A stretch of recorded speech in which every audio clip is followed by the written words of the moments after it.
Okay, let's go live. It's James Maduk speaking, trendingsites.io. All sorts of wild news in AI space last week. I just want to talk about three or four things that Google announced that were not necessarily the sexy ones that everyone's talking about, which if you missed it, it's the VO3 text to video tool that basically allows you to use a paragraph of text to create an 8-second video that includes dialogue, people talking to each other, and also sound effects. Very, very cool. But I'm looking at one that was called Project Astra and how that is going to change and challenge how we traditionally teach. So if you are a teacher right now and or teaching people how to do something, we're at that inflection point, that big disruption that's coming, and you kind of have to make some choices now. And I want to go over how I see those playing out over the next 3 to 6 months. And I'm going to be upfront here right now. I am not a classically trained teacher. I do not have a teacher certificate. I did not go to school for teaching. I'm not teaching in K through 12 or high school or university college. I'm not there.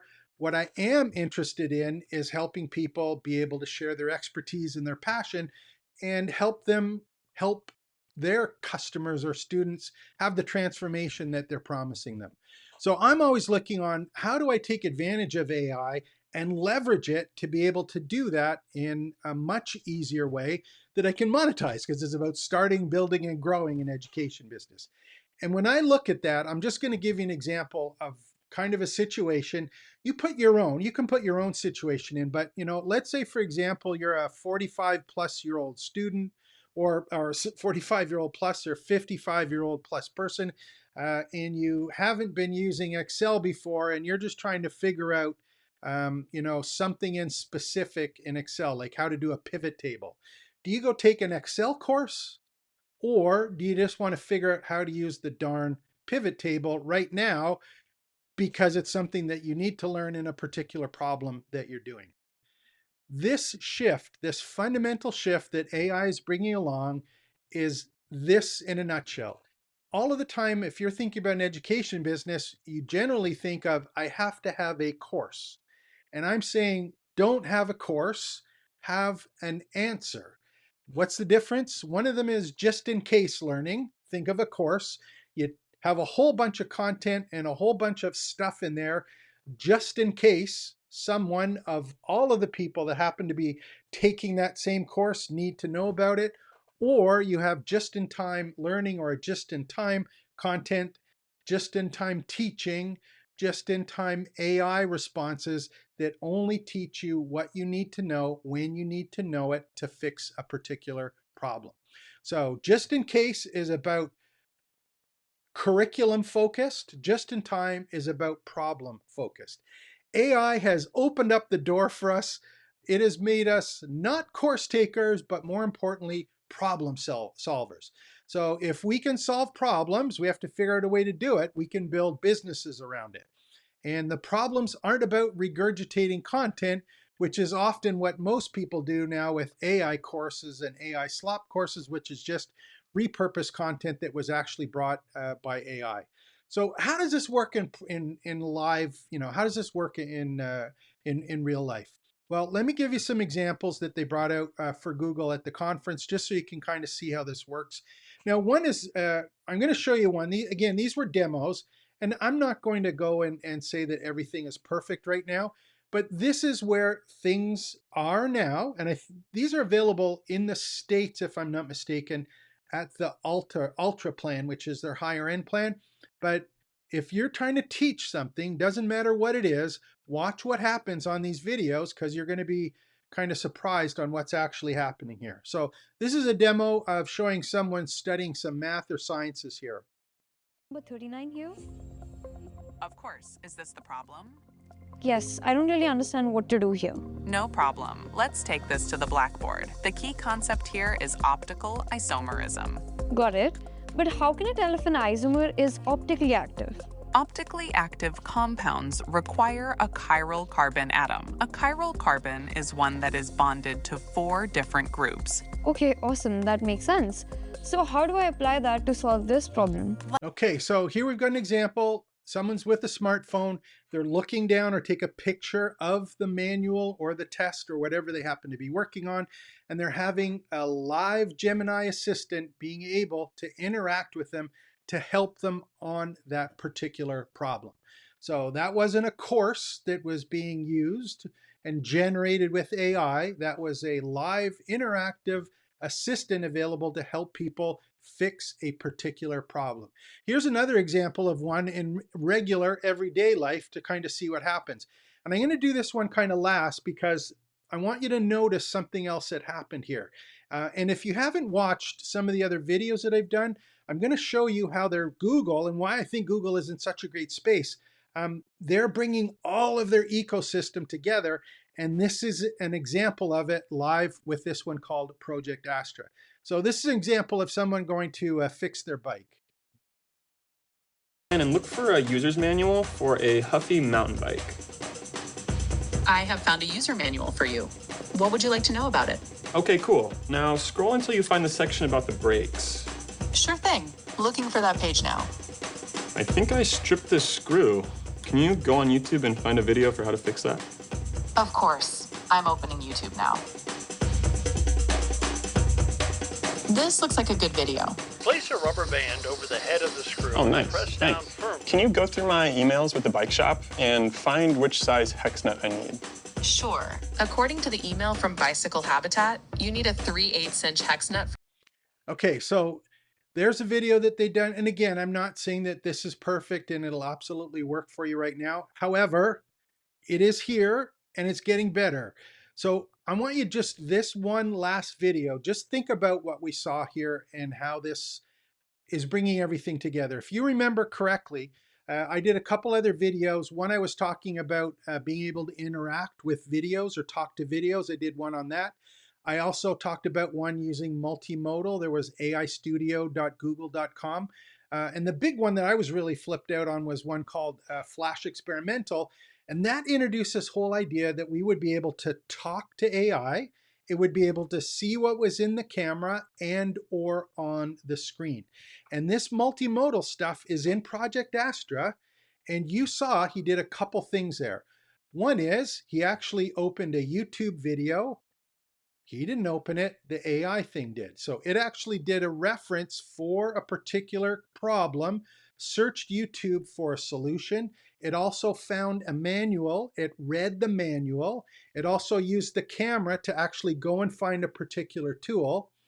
These are all of these pieces coming together so that you have a universal assistant with a smartphone.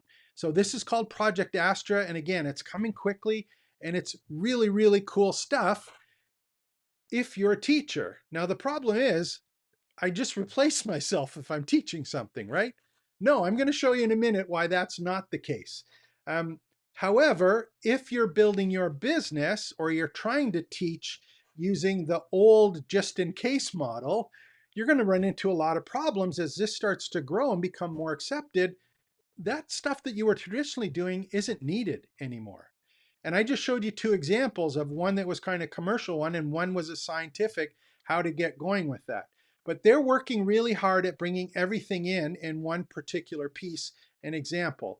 And these are things like having a natural interaction with the actual Gemini tool. So it's things about being able to know the emotional intent of the audio it's there. It'll actually do proactive responses. If it sees something that might be an issue, it will bring it up to you. Context-aware dialogue, so that it knows the elements or the situation that is around you. For example, it's in a bike shop working on a bike, it would know that. Stays away from the distractions that don't really apply to it. And it also takes actions on their behalf. So highlighting objects and contexts, on-screen highlights to show you what's important.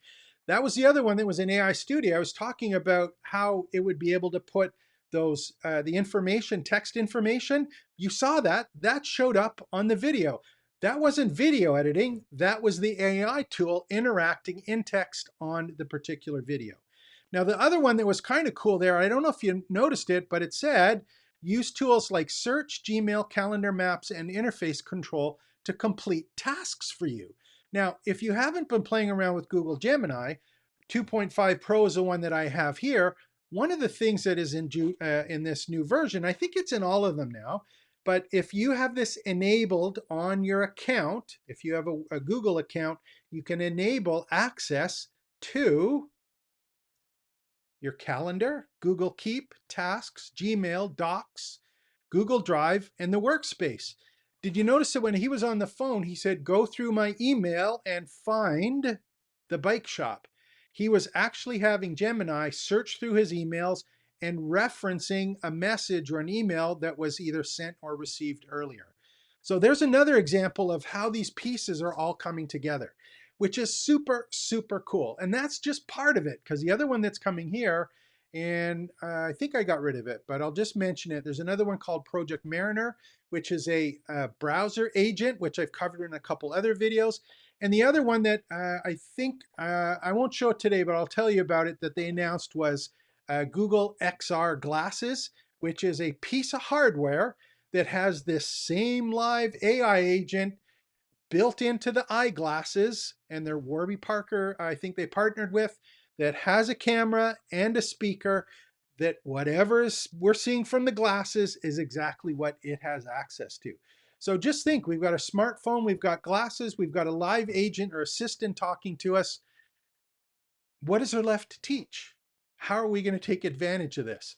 So I'm excited about this because I think there's a higher calling for anyone who wants to be a teacher or who wants to be in this particular space.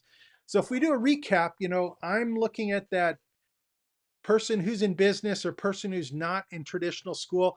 They get a problem, they're just trying to figure it out, right? How do they actually learn on ChatGPT? They basically want to go and get an answer or ask for help about a specific problem. Focus is on problem, not on learning a curriculum. So why does this work for people and how it's going to happen?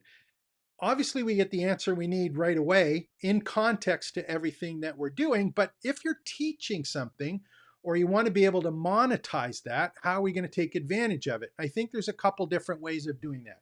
You have to remember that Astra now is that personal tutor or agent that's available. That's that live one where we're able to talk to people. Google Veo, which I didn't talk about today, that is the ability to automatically create videos, which is a whole other piece. But if we need answers to questions or visual representations of text, we can now actually create those with Google Veo. And then finally, we've got a real-time learning loop with the glasses. So this means if we're talking to the Gemini Live and we're working on something, it can actually see if what we're doing is working or not working. Or if you show something in the glasses that isn't working, it knows what isn't working and can make suggestions on what to fix and what not to fix.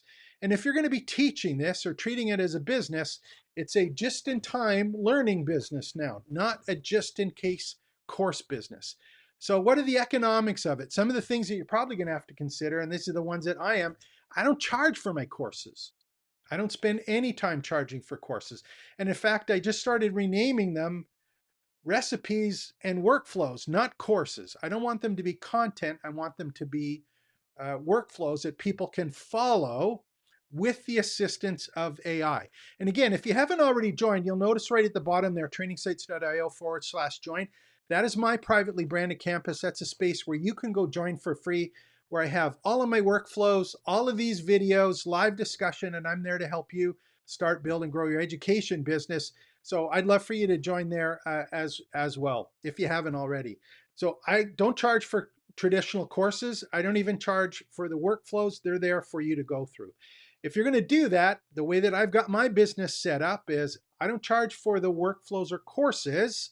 What I do charge is for ongoing personal support. So if you want someone over and above that live AI agent to speak to, that human in the loop that can help you avoid different areas that may take you in a wrong direction or help you with some of the options available, that's what I'm there for. And that's how I've monetized my education business, not by selling courses. So I'm just in time help. Got to pay for that when it's a human giving the just in time help. And it's not about complete a course and out. It's about an ongoing way to help people with those transformations and help them with the problems they get. And this is the one I think that a lot of people miss, especially if they're teachers. So if you're kind of thinking about teaching or having what was traditionally called teaching and creating courses, I think, that term, the AI whisperer, I think you have to jump in on AI. You have to get more than your feet wet, understand what it is and how it applies, and using AI with the people that you're helping and helping them use it to get the transformation that they're looking for. In terms of the content, it's about you being the curator of the appropriate prompts and frameworks that the specific people in your category should be using or can be using to get what it is that they want. There's a zillion ways to prompt. You've got experience, so pick out the right prompts and the right frameworks that apply to what it is that they're going to need to do to be able to solve the problems that they have or get the outcome that they want. Um, and we can see patterns that we have from our experience, ones that aren't necessarily by just using a prompt of an AI tool. It's because we've lived it. It's not all of the answers that AI gives, it's more importantly our experience and our ability to leverage what we know with what AI can provide. And it's not about us creating content. Think of yourself as creating capabilities or creating outcomes and focusing on that. So use AI, let it take care of the content, but figure out how can I help people, whether it be with those frameworks and workflows, and or being able to be one-on-one or one into a group, coaching, mentoring, and doing live interactive implementations of what the information is that they're actually doing. So this is kind of cool stuff. It's happening in front of us. It's happening quickly. I hope you take the time to watch this and start thinking a couple things. If I'm going to build a course, why am I building it? Who it's for? If I was going to help someone use AI to do what they needed to do to solve the problem, what's the difference between those two? Which is the one that is best for the student? Which is the one that you're going to be able to monetize this month, next year, next quarter? You get the picture. You got to get in on the AI stuff, learn how to use it, and apply it to the processes and the things that you're already doing. So while everyone's still building courses, get your feet wet. Don't be a traditional teacher or in that space. Think about how can I be an AI whisperer and guide people through all of my frameworks and things and allow them to get better and learn what it is they need to learn when they need to learn it. So I hope you enjoyed it. Like and subscribe to the channel. This is James speaking. We'll be right back with another great video.